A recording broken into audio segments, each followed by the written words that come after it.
A paz do Senhor para os irmãos, amém?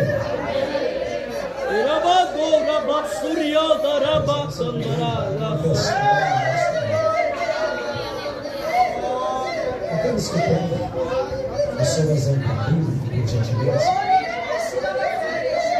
abre o livro do livro de Lucas, capítulo de número 1, no versículo de número 28, no versículo de número 29. Lucas, capítulo de número 1, no versículo de número 28 e também no versículo de número 29. Quero agradecer a Deus pela sua oportunidade, por estar mais uma vez participando da vigília do Santo do Fogo, e nesta feita com todos os nossos companheiros que estão aqui.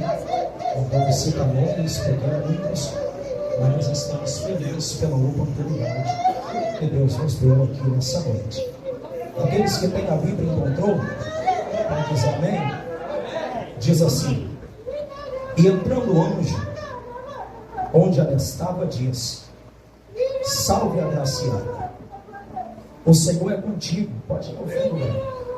Bendita és tu entre as mulheres. E vendo ela, turbou-se muito com aquelas palavras, e considerava que saudação seria esta. Amém? Amém. Dá uma olhada para o irmão e diga: que saudação é esta tua? É isso que nós vamos falar aqui nessa noite. Queridos, quando eu conversei com o Daniel a primeira vez, ele me apresentou que nós iríamos trazer uma saudação. E eu fui pensar a respeito desta palavra, e acredito que é do conhecimento da maioria daqueles que são um pouco mais da antiga da igreja. Sabemos que a saudação é uma palavra rápida, curta, breve e de pouca duração. É algo muito rápido, 5 minutos, 7 minutos, 10 minutos e coisa semelhante. Quando você lê esse texto, você observa que é um texto que cita a respeito de uma saudação, a ponto que Maria pergunta: que saudação é esta tua?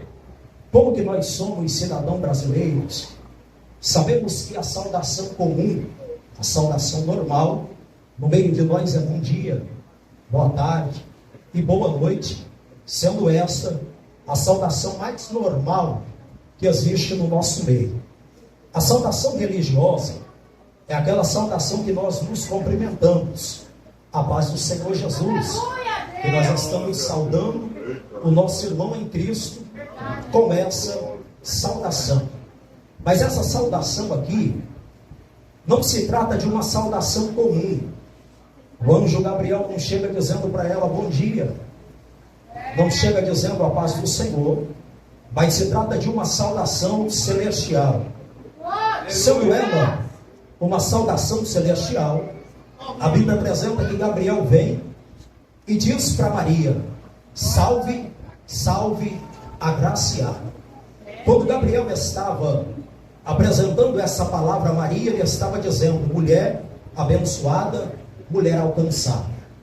O que é interessante, meus irmãos, nessa saudação, que essa saudação ela vem diretamente de Deus, porque o anjo Gabriel, ele diz para Zacarias que ele foi enviado por Deus e ele assistia diante de Deus.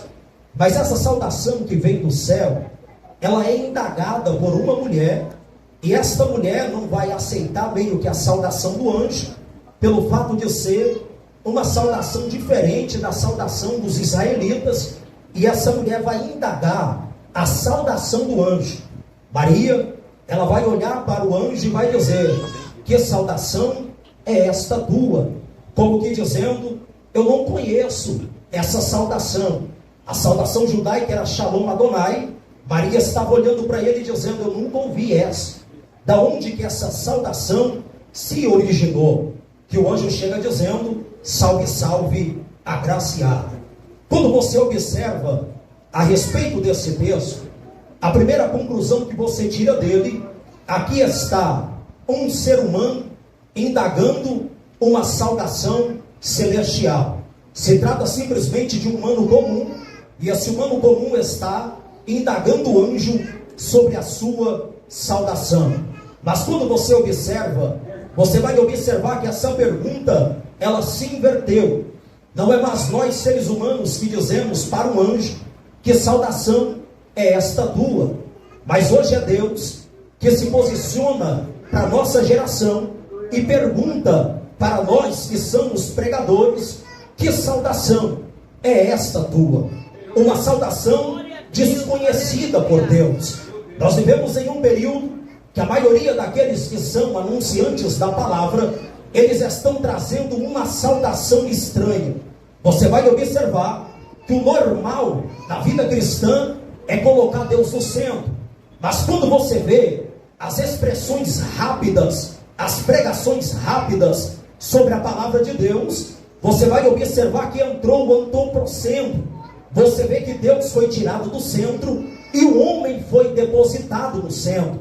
Toda pregação que você ouve, você vai observar que todo jovem animado e pregador, quando ele começa a pregar, a visão dele é o povo.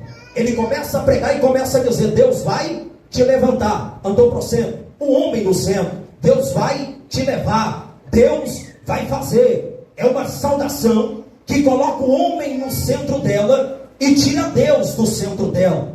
Só que essa saudação que coloca o homem no centro, vai acontecer mais ou menos aquilo que aconteceu com o rei Herodes, quando o anjo de Deus aparece para ele dizendo: Herodes, o centro é Deus, dá glória a Deus. A Bíblia diz que Herodes não dá glória a Deus, e pelo fato dele não dar glória a Deus, a Bíblia vai dizer que esse homem foi comido de bicho. Esse homem que tinha esse pensamento de estar no centro, a ponto, quando você estuda sobre este rei Herodes, você vai observar que ele se vestia de uma veste brilhosa. Ele subia de manhã cedo, na hora que o sol estava raiando, e quando o sol estava raiando, pegava na veste brilhosa de Herodes, e aquele homem começava a discursar para a geração de Israel, a ponto do povo dizer: é voz de Deus e não de homem. Esse homem que se via no centro, ele vai morrer comido de bicho, para saber que Deus é o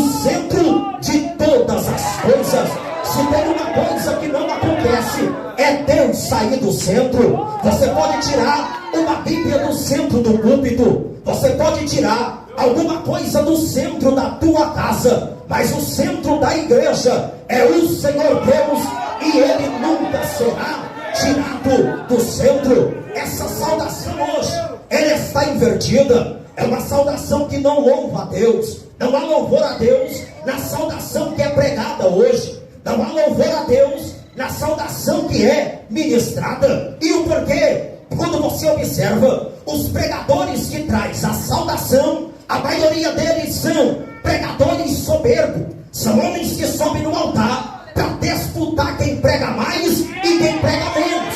A maioria dos cantores que sobem nesse altar, eles querem mostrar quem canta mais e quem canta menos. São um povo soberbo que afastou da simplicidade do Evangelho e está achando que o Evangelho é estrelismo, que bota o homem lá em cima, que coloca o homem no alto. Mas Deus está dizendo que a casa de muita gente vai cair nessa noite, porque Deus vai arrancar um monte de gente soberba que está pensando e dizendo: eu estou no centro, eu sou pregador, eu sou o cantor. Mas Deus está dizendo: o centro é eu, o centro é a palavra, o centro é a minha glória.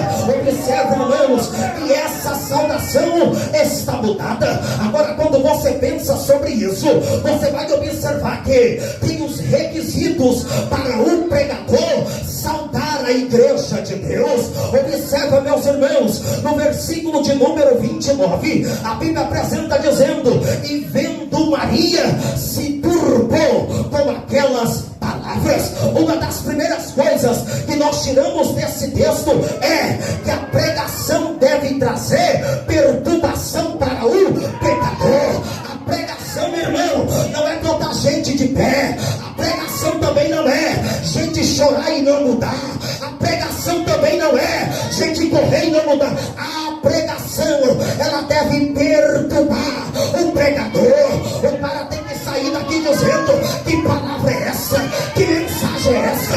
Que saudação é essa? Que negócio é perturbação? A Bíblia diz que Maria se perturbou, ela ficou inquieta com a palavra do anjo, porque o anjo estava dizendo: salve, salve, agraciada. A saudação veio, o anjo dizendo: mulher alcançada, mulher abençoada. De imediato ela diz: eu, mulher alcançada, mulher abençoada, que nada, que negócio é esse? Que tu está descendo do céu para me elogiar? Eu não conheço não essa saudação, eu desconheço ela. E Deus também está dizendo: eu desconheço a saudação de muita gente que está dizendo: é gente abençoada, é gente benção, é tocha viva, é tocha humana. Mas Deus está dizendo: tem uma palavra que perturba, que bota o povo em assombro. A Bíblia diz que o profeta Joel, quando ele foi profetizar, a Bíblia diz que Deus falou para Joel: Joel, é momento de tocar a trombeta em Sião. A Bíblia diz que Joel se levantou, pegou a trombeta de Deus para tocar a trombeta de Deus. Mas quando Joel foi tocar a trombeta de Deus, Deus deu uma palavra a Joel. Joel se posicionou, colocou a trombeta para tocar, e Deus disse: tocai a trombeta em Sião. Porque aonde que se toca a trombeta é aonde tem problema. É no mundo não, é em Sião, é na igreja que nós devemos tocar a trombeta. Deus olhou para Joel e disse: toca a trombeta, profeta. Começa a tocar. Aquele homem começou a tocar a trombeta, e Deus continua a profecia dizendo: tocai a trombeta em Sião e perturbai os moradores da terra. Era como Deus dizendo: a mensagem tem que perturbar o pecador. O cara não tem que sair daqui dizendo: eu vou pregar também, eu vou ser tocha também. Mas ele tem que sair dizendo: eu vou mudar a minha vida, eu vou me converter. Perturbação, uma das outras coisas que a saudação deve trazer, a saudação daquele que apresenta, ela tem que ter perturbação. E eu já termino, mas ela deve ser carregada do poder do Espírito Santo. O pregador, ele tem que vir aqui cheio do Espírito Santo. O pregador não precisa esperar a igreja tacar fogo, mas ele tem que ter o fogo de Deus na vida. É o pregador que incendeia o povo. A Bíblia diz que Paulo, ele vai dizer para uma das igrejas, e ele diz: eu não fui a voz com sublimidade de palavras, como que dizendo: eu não preguei bonito aí, eu não falei bonito aí, eu não falei bonito, eu não falei grego, eu não falei hebraico, eu também não falei aramaico, eu não falei com S, com R, com C. Mas ele estava dizendo: eu não fui com sublimidade de palavra, mas eu fui a voz em demonstração de poder. Era como Paulo dizendo: o negócio comigo não é falar bonito, o negócio comigo é ter poder na vida, é ter unção na vida, é ter graça de Deus na vida. Paulo era tão cheio de Deus que ele entrou na cidade de Éfeso, a cidade da bruxaria. A Bíblia vai dizer que virou um centro do Espírito Santo de Deus. E o porquê? Ele tinha poder nas suas palavras. Para nós terminar isso aqui, a Bíblia diz que quando Maria entrou na casa de Isabel, quando ela saudou Isabel, a Bíblia diz que o menino pulou do ventre e foi cheio do Espírito Santo. A Bíblia diz que Isabel foi cheia do Espírito Santo, porque ela estava dizendo: ele tem palavra, Maria tem palavra, mas é uma palavra que toca a alma, toca a mente, toca o coração, toca a vida. E Deus está dizendo: tenha poder na tua palavra, seja cheio na tua palavra. Você precisa ter unção na tua palavra, porque Deus disse: ficai em Jerusalém até que no alto sejais revestido de poder. É poder que Deus deu para a igreja, é poder para pregar, é poder para profetizar, é poder para entregar, é poder para cantar, é poder para dirigir, é poder para viver a vida, é andar dizendo: eu sou cheio do Espírito Santo. No livro de Atos dos Apóstolos, capítulo de número 2, é a evidência disso, quando a Bíblia diz: e cumprindo-se o dia de Pentecoste, estavam todos reunidos no mesmo lugar, e de repente veio do céu como de um vento veemente e impetuoso, e encheu a casa. Aí a Bíblia diz: um foi cheio, dois foi cheio, não, e todos foram cheios do Espírito Santo. O que Deus está dizendo para você nessa noite eu não te trouxe aqui para ver o irmão do lado ser cheio, eu também não te trouxe aqui para ver do outro lado, mas Ele está dizendo: todos sairão cheio, cheio, cheio, cheio.